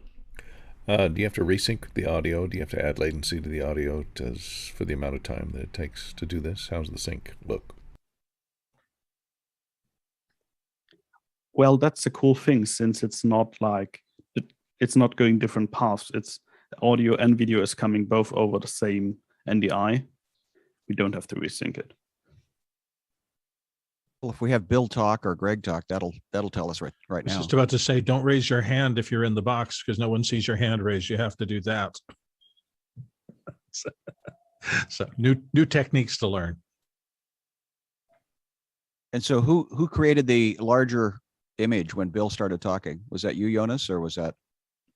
In that specific use case, it was me, because Bill had an issue before which changed his Zoom ID. But normally our system automatically does that. So it recognizes who is speaking and then makes that person larger. I think if a guy is talking and is not muted, it should make him larger. He's muted, the muted guy. Oh, was I muted? Sorry, I was talking and I thought that I was being switched to active speaker. So now I'm talking and my box in this 3-up should grow, and it's not growing. Grow, box, grow. It grew. Did it grow? Yes. There, it grew. All right, it's on a little tiny monitor for me. Yeah. All right, And now, this is some Greg, can you very talk? cool use case. Yeah, I just to go back and answer Courtney's question. Like in the testing I've done, Courtney, I've seen like the latency is almost imperceptible to an end user. You know, someone like you might notice a little bit, and but I've seen about 2 to 5 frames latency in it. You're now, Greg, you're about 2 to 5 seconds. So it's going to be different. It's going to be different going back into this meeting, because we're all in this meeting and we're pulling audio and video out and we're pushing it back into the same meeting. But if we were in a separate meeting, it would be barely perceptible. Right. Because if we were listening to the production audio is in sync with that production video, but we're hearing the audio from the person directly and then seeing the video after it's come out, gone through the system, and come back in. We're not actually listening to that mixed sources of audio at the moment. One other thing that you have to kind of get used to with the ISO audio is you have to realize that it doesn't matter what you're doing on your end with the audio. The speakers, the panelists in the meeting can still hear each other regardless of what you're doing. So you might think you've got somebody muted on your side, but the people in the meeting are still going to hear them. So if you're using something like audio follows video in your production, and somebody in the meeting starts talking and they're not on the screen, well, you're not going to hear them and the audience isn't going to hear them, but the other panelists are going to hear them and they're going to think that they're carrying on that conversation. So you sort of have to have a way to monitor the audio that's in the meeting itself, as well as being able to monitor your isolated audio as well. And it's a little tricky because if you're trying to monitor the audio in the meeting itself with an audio input for that, as well as your NDI inputs, you're going to hear doubled audio. So you just have to kind of, it's not that big of a deal. It's just one of the things that you have to keep in mind when you get into this. And I think once people start using it, they're going to figure that out. So awesome. So exciting. All right. We got a couple questions building up. Bill, you want to switch on over to the questions? And let's take the Absolutely. first one. First one comes from Andy Carluccio in Washington, D.C. with Zoom OSC. And he says, with the introduction of NDI to Zoom Rooms, Zoom has also quietly redone the bandwidth distribution to endpoints. What are the new rules, he wonders? That I don't have an answer for. I'll have to sync with Andy separately, or try to connect Andy with the person who can answer it. Jonathan? Yeah, I can speak a little bit about this. So Andy's asking this sort of question based on some testing that he and I did late last night with the new Zoom Rooms. And what we found is that because the new Zoom Rooms is able to theoretically do, I believe, up to 6 on how you do your NDIs, it's possible to sort of get those. Previously, we found that there is like a limit around 4. But we think that it's been expanded to about 6. And so this is relevant to our product, to ZoomISO.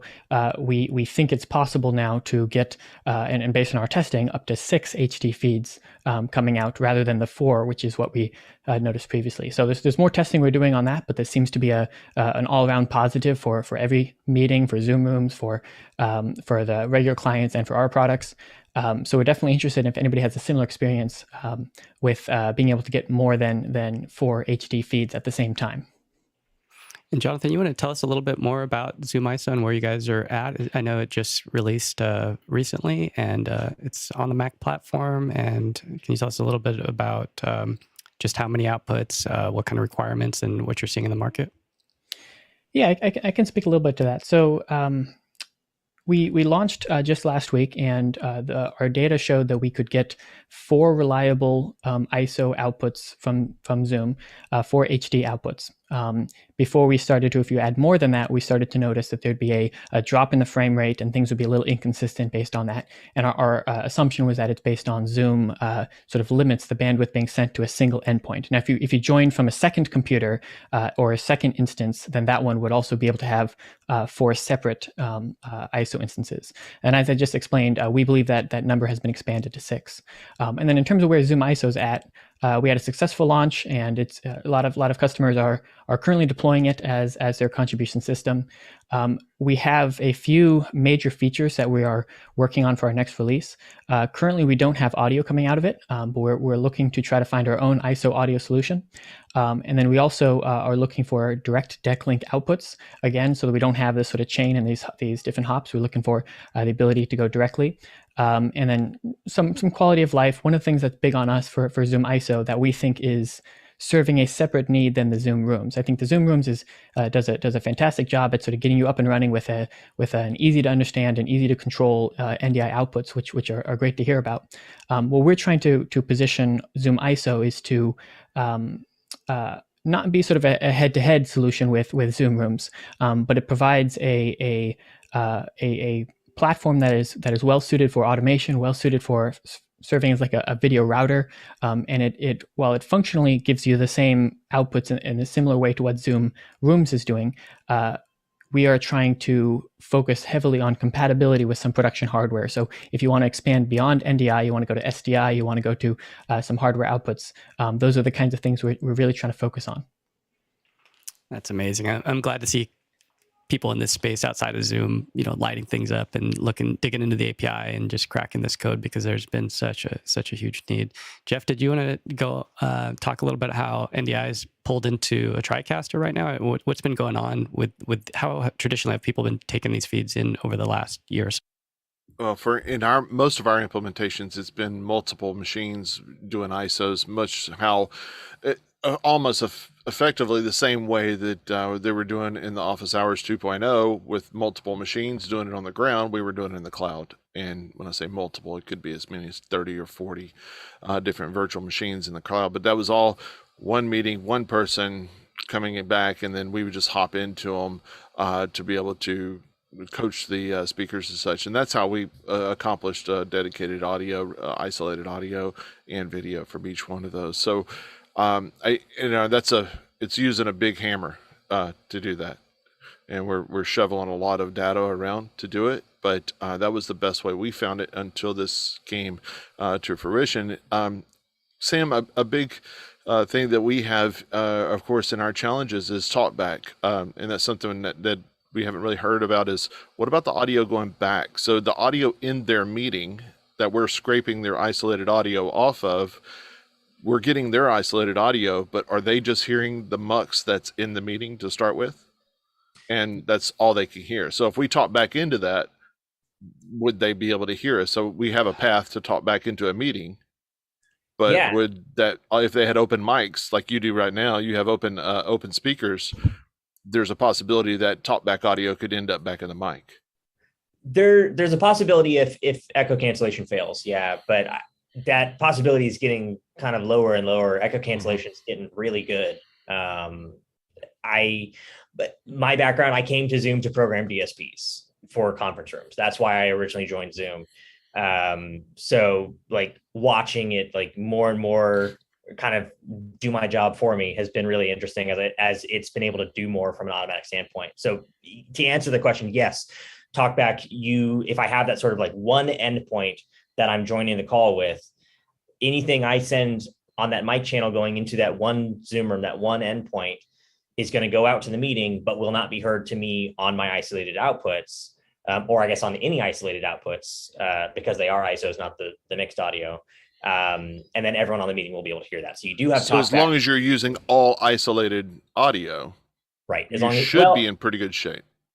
As long as you only have a single endpoint joining, even if you weren't using ISO audio, if you had ISO but you used mixed audio, that would still be fine. You can, because I'm on my speakers, I'm not going to hear my mic. So I'm still isolated that way. The only time you would run into issues is if you needed 6. So you've got 2 Zoom rooms going.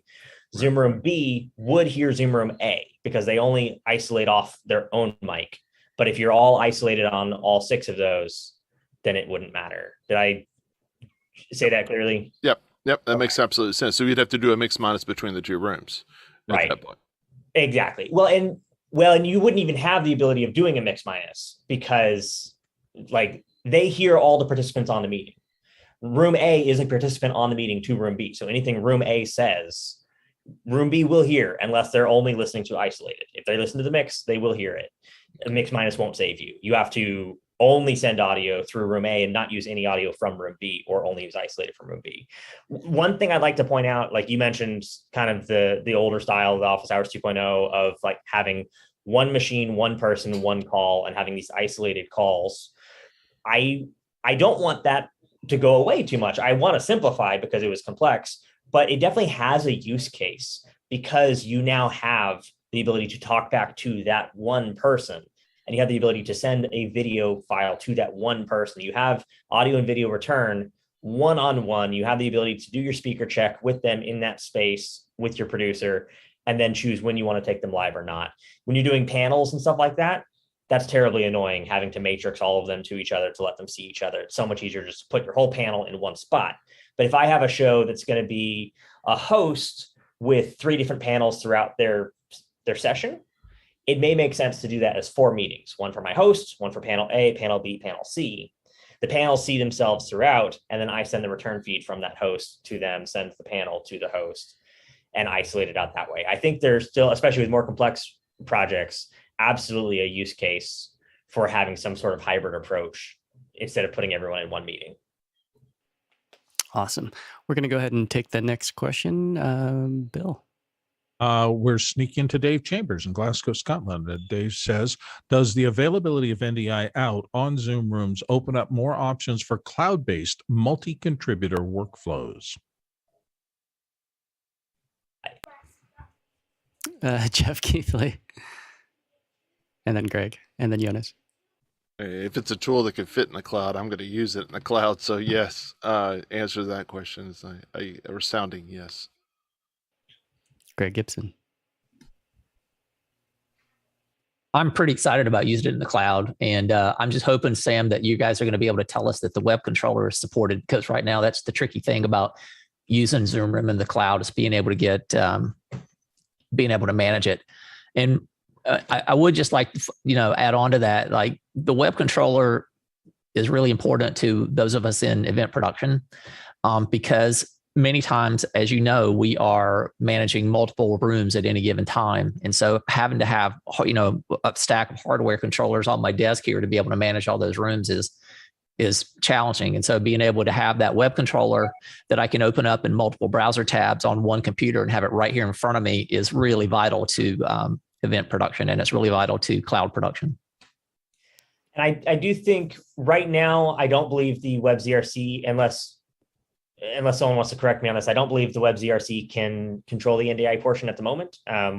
We are pushing to get that in the future quickly, because that's one of the things I'm constantly telling the product team is how important the WebZRC is to production, how important it is that all of these new features that we launch across end up out onto the SDK, so that Liminal can get a hold of them with ZoomOSC and ZoomISO. My small plug of I have ZoomOSC running on these two machines, I have ZoomISO running on that machine.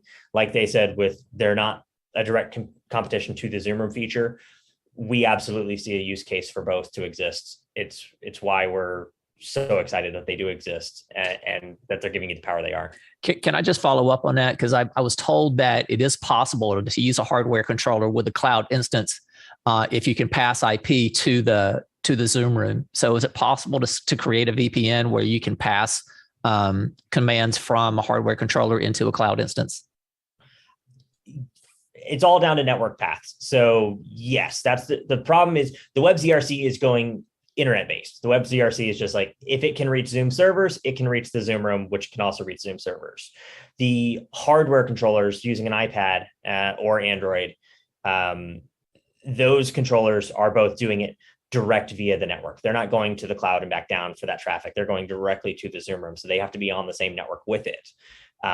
If you can make that network path so that through the cloud, it thinks it's going directly to it, it thinks it can ping it directly, yes. I think Jim Hankins might have already done this. Jim, you're raising your hand. Do you want to inform us as to how this might work?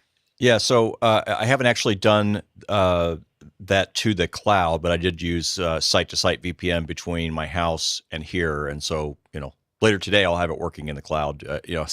I've done quite a bit of site-to-site VPNs with AWS. It works awesome, and that should be an easy thing to address. Just make sure that you have a supported VPN endpoint that works with Amazon's site-to-site VPN, or you can run your own, EC2 based VPN endpoint in the VPC that you're trying to target, and it should work fine. And Jonas, you're going to tell us about maybe the Android controller?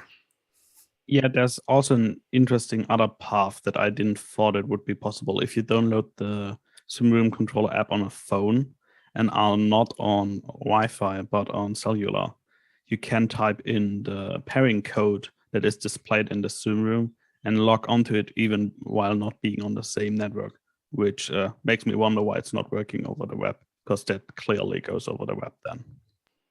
So, but cool.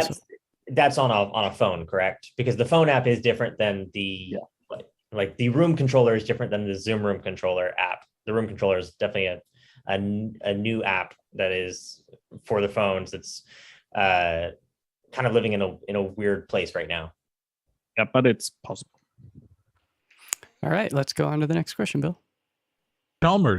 Dave Chalmers has the next three actually of highly rated questions, and his that is up now is, so far it looks like Zoom Room's NDI is 720 by P30 out only. Does the panel think that ISO outs at 720p is better than 1080p with summed audio?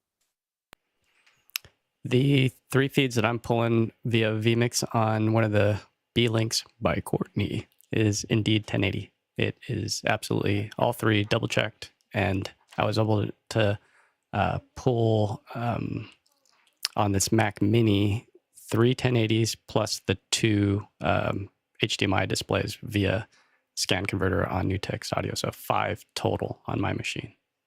So it if you have a 1080 account, so 720 if you only have a 360 account, because the room should bump it up. And remember, you do need to be co-host. Jonathan. Small note on that as well. So we were doing some tests with a sort of older MacBook running the 20p, but that was based on. Did my video just die again? Just gotta. It's interesting. It's still stuck on me. Yeah. Yeah, the video You're has freezing. not been working for a while now, so I just have been going to gallery view. We can hear you, but we can't see you. Sorry, it's a little strange. When I speak, Zoom sends a crash report, and the whole thing quits for some strange reason. All right, we'll see if I can troubleshoot that. But I'll just say real quick. What we noticed is that the Zoom that we had was pulling 720p, which was based on Wi-Fi. But when it was pulling somebody's feed at 720p, then anybody else in the meeting was unable to receive 1080 from that person. It would bump their resolution down instantly back down to 720. So there's an interesting behavior where the Zoom room sort of takes priority and has a hierarchy of whatever resolution it's selecting. I think what we're seeing here is core count, processor spec, and RAM. So between those 3, it's identifying those behind the scenes, and it's dropping it down for the best user experience. So based on your machine, because I have another machine that would only output one feed. So when I went to pin on the iPad controller, it wouldn't light up NDI 2 and 3 because the machine was ancient. Greg, were you raising your hand? No? Jonas? Yeah, I was just going to say, Guy, that it's really, as long as the contribution hardware supports 1080, you should be able to get 1080. So the interesting thing with what Jonathan said is, though, that if I, for example, am able of sending 1080p and I have a normal client in a meeting that is able of receiving 1080p, if a Zoom room that is only able to receive 720p from that client then pins me over NDI, even the person that is able to receive 1080p on a normal client doesn't receive 1080p anymore. So that's something to look out for if that makes any sense for your workflows. That's rough. Sam? Yeah, so I can add a little bit of color to that. The first bit of color I'll add is that the difference between 360 and 720 is massive and really important. The difference between 720 and 1080, once it's gone through Zoom, is really nice, but less critical, in my opinion. Of course, we want to get 1080 activated everywhere we can, and that's why it was important that NDI could output 1080 on all the feeds. But that being said, on the back end, the way Zoom handles multiple resolutions and traffic, it's going to do 3 resolutions, the top of which is going to be HD, either 720 or 1080. And so that's why what Jonathan was describing, where when someone can only get 720, instead of being able to receive 1080, it's going to downstep it to 720 so that everyone can get HD, rather than the other alternative is the people who can get 1080 get 1080, and the person who could only get 720 gets pushed all the way down to the next tier, 360, which is a much more significant jump. So that's why it's going to kind of alter back to 720 everywhere, because it can't do both. Wow, it's great having you on the panel, Sam, to take that. Next question. Moving on, the next one also, as I said, comes from Dave Chalmers in Glasgow. He did great with our ratings today. And he says, given the availability of Zoom rooms with NDI, how will this affect the panelists' plans to build Zoom contribution systems?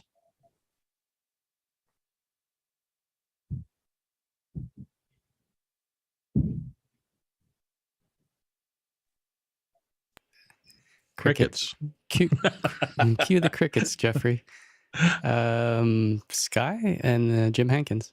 Well, Matt in the kitchen is definitely trying to figure out how to get into the cloud, and what is season 2 look like, and where and how is it managed. What I'm listening into is audio is still the mystical thing without the big hardware. But again, if Jeff is the leader of the club, I'm listening into all of this as far as a content creator, if that was the question.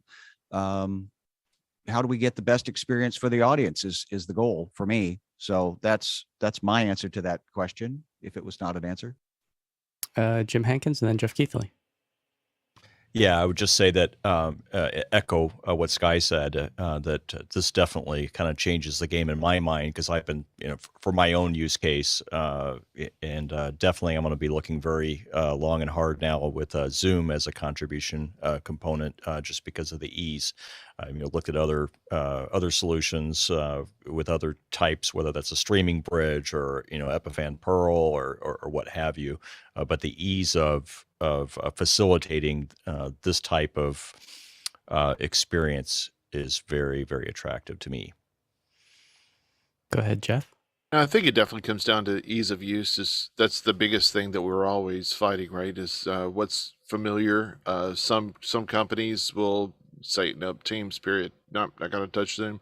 Others will say, Zoom's fine, let's do that, because everybody knows how to use it. And then others are looking for something completely dedicated that you could have even higher quality, or something with more controllability, like Sienna Unite or some of the others, Rivet that's doing SRT. I think that this is just another tool in the toolbox. And so it's going to depend on the application and whether or not it fits the needs of the project. But it's a tool in the toolbox for sure. Beju, then Jonas. Yeah.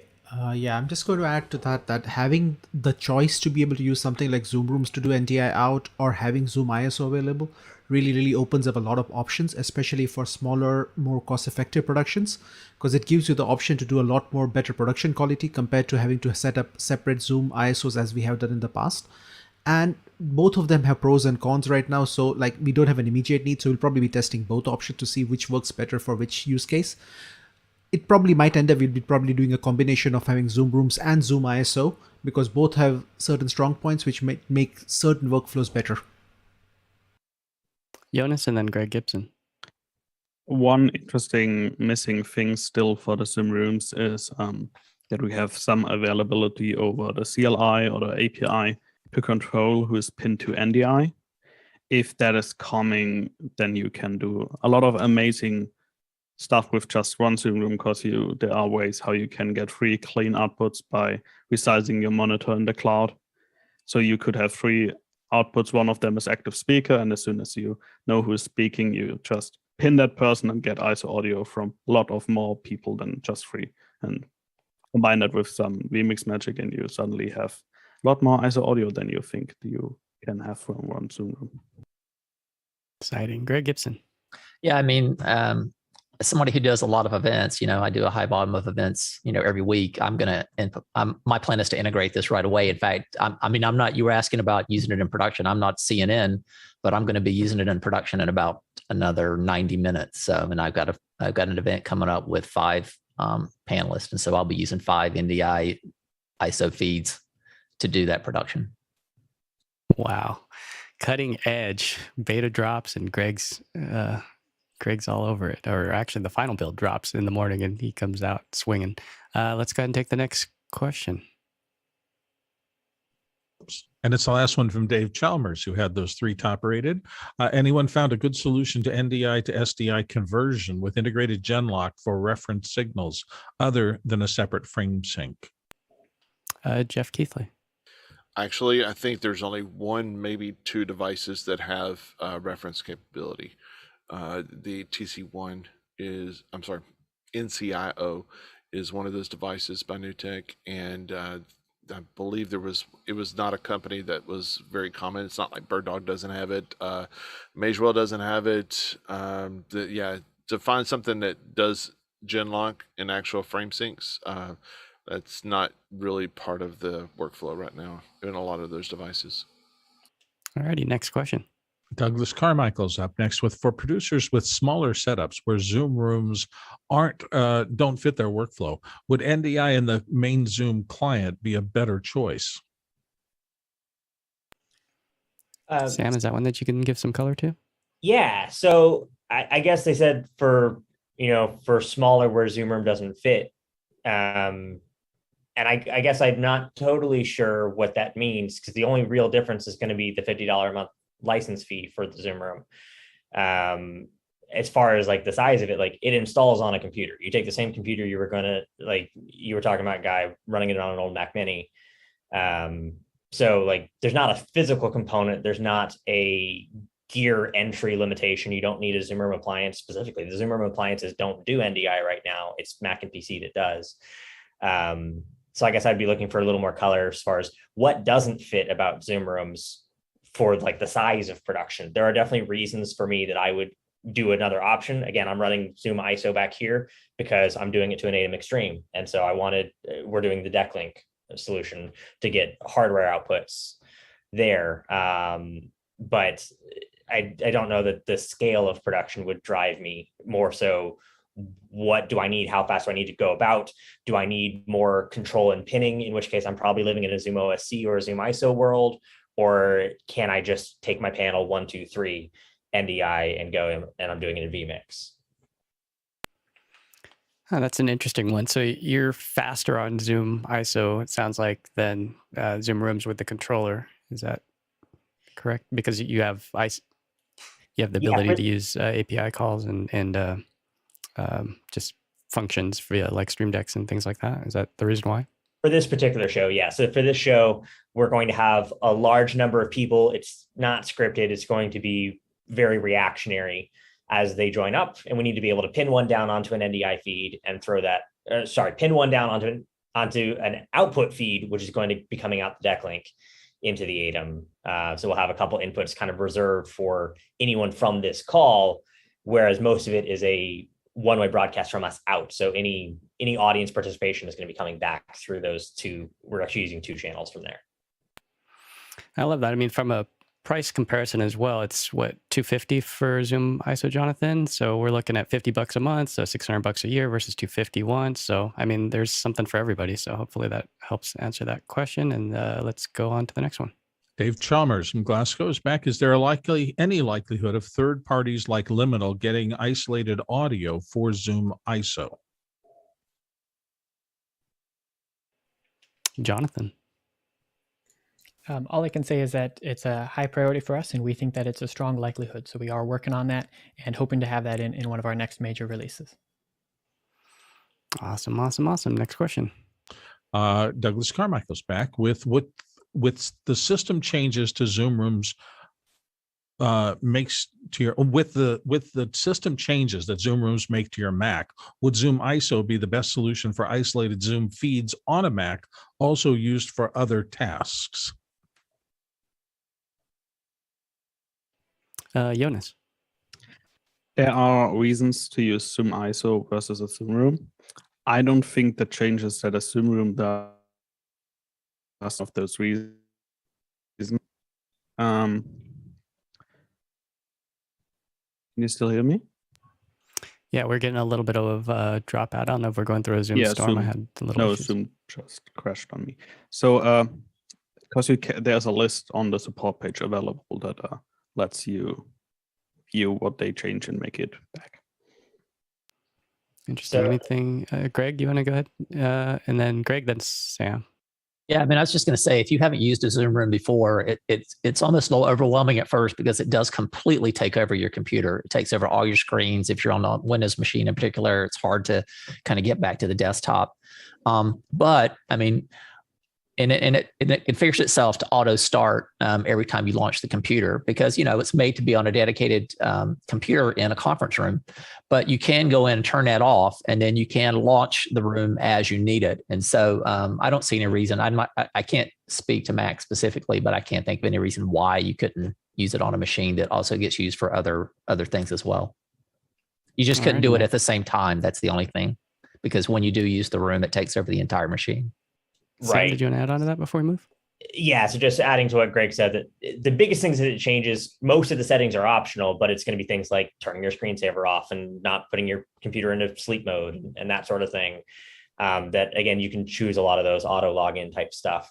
We definitely have machines that, like a lot of my production machines that my team has, will have both Zoom Desktop Client and Zoom Rooms installed on them, and then we'll choose which one are we opening for the show, because there's not really a detriment to having it installed other than having it auto start if you haven't deactivated that.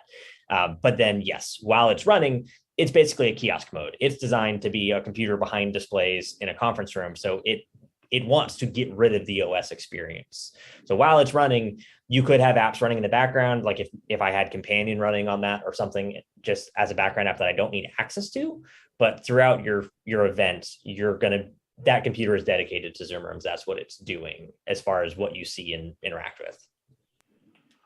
Alrighty, and on the Windows side, if you hit the Apple button in Tab, you can actually get back to another Windows area. Next question. Gabriel Ung in Malaysia is up next with were there key reasons for making NDI only available for Zoom Rooms? Would it be coming to regular meetings, and what or could be the possible challenges to that? We covered this already a little bit, but Sam, you want to add on to that any? I don't believe it is currently roadmapped. I could be wrong because I'm not on the product team. But right now, I think Zoom Rooms was the intent and the place for it.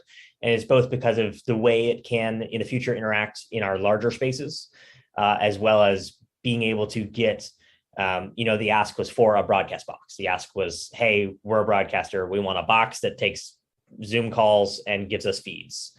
And so Zoom Rooms is more appliance driven rather than, if you think of how the Zoom desktop client works, where, it's kind of exactly the opposite of what we just talked about. The computer auto powers on, it automatically goes into Zoom Rooms, it logs itself in, it is there, it's an appliance, not a piece of software that I'm configuring and trying to connect up to.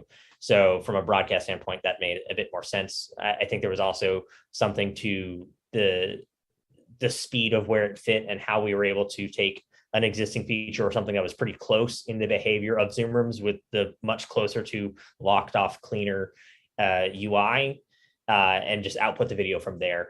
So getting it to market. Alrighty, next question. Moving to Douglas Carmichael again, and he says, how would a larger broadcaster using SMPTE 2110 or legacy SDI integrate the NDI streams from Zoom Rooms or ZoomISO? Would there be an NDI to SDI converter with multiple channels in a single frame, perhaps? Jeff Keithley. There's a bunch of different NDI, SDI converters out there. You would just basically be relevant to using one of those that fits your needs. The quad from Bird Dog does 4 in and out, or 4 in or 4 out. It doesn't do a mix of them now yet, but that would be the simplest and easiest way. It's about $2,000 doing. Now that's into SDI. To do SMPTE 2110 currently right now from NDI, I think that would probably be the NCIO again from NewTek, but the IP version, which is 2110 compliant. There you go. All right. Thank you for that. Let's go on to the next question. Dave Chalmers is back from Glasgow. He says, I thought Zoom had standardized on 25 frames progressive, but the NDI seems to be 30 progressive. What gives? So 25 frames is the standardization on cloud recording and live streaming. But the Zoom Room and the desktop client experience has always gone up to 30. There you go. The official word. Next question. And it comes from our own Jeff Keithley here in the panel. And Jeff says, what about the return audio to the guests? Isolated audio from the speakers, but is it still just the normal Zoom muxed audio back to them? Did we answer that enough, Jeff, or do we still need to talk about it? I think we answered enough. Let's move along. Next one from Mickey. Yeah, exactly. Mickey from the Philippines, often here in the panel, says, anyone know of a hardware solution to get audio from NDI feeds into a Dante network specifically? Jeff Keithley. I seem like a broken record here. Jeopardy, you're just killing it. NewTek NCIO. That is still the device that we would use ourselves. There is a way you could sort of roll your own. Mickey, get a hold of me and I'll give you the specs on what machine you would need. But it runs the Connect Pro software. And so you can interface between DVS on that machine and in and out of the NDI. And then there's also another small tool called Sienna Processing Engine, which allows you to do the same thing. But that's maybe it's a bit time for tool. the heavy iron. Next question. Andy Carluccio's back with a cryptic NDI 5 for rooms as a question. So I think I think we're the same place everything else is. It's not built on NDI 5 right now. We'll be looking to keep up. We are working with NewTek directly to make sure we're staying up on the latest and greatest. Awesome. Next question. John Chalmers is back from Glasgow with, is there a way to get the direct URL to a web controller without having to be the admin or an admin? Ooh, I love this one. Hopefully Sam can shed some light on this, because I would love that, to be able to pass that pinning control to somebody that I don't want on my admin. No. So to get there, you're going to have to do it. You're going to have to do it by going through that web portal, which means that you're going to have Zoom admin. So a request, Jonas, you know what, Jonas is going to ask something about the API or CLI to be able to do some kind of browser thing, right, Jonas? Go ahead, tell us. Not actually. Are you sure that it's admin only? Because I think I've been able to see the Zoom room just with managing capabilities of rooms. And the Zoom room, like the URL, is just with the Zoom room ID at the end.